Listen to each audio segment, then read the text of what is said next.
ಆಡು ಮುಟ್ಟದ ಸೊಪ್ಪಿಲ್ಲ ನಿನ್ನ ಮೆಚ್ಚದವರ್ಯಾರಿಲ್ಲ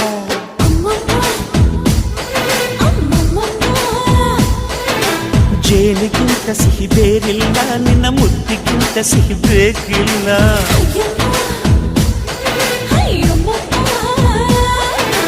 ಕಣ್ಣು ಕುಕ್ಕುವ ಬೆಚ್ಚಿ ಬೀಳುವ ಅಂದವಾದ ಹೆಣ್ಣು ರುಚಿ ರುಚಿಯ ಬಾಯಿ ಚಪ್ಪರಿಸ ಸಿಹಿಯಾದ ಹೆಣ್ಣು ಅಯ್ಯೋ ತಿಂದು ಬೇಗಿದರು ಆಸೆ ತೀರದ ಪಂಚಾಮೃತ ಇವಳು ಅಮ್ಮಮ್ಮಮ್ಮಮ್ಮೋ ವೈದ್ಯಾರಮ್ಮಮ್ಮಮ್ಮೋ ಅಮ್ಮಮ್ಮಮ್ಮಮ್ಮೋ ನೀ ಸಿಂಗಾರಮ್ಮ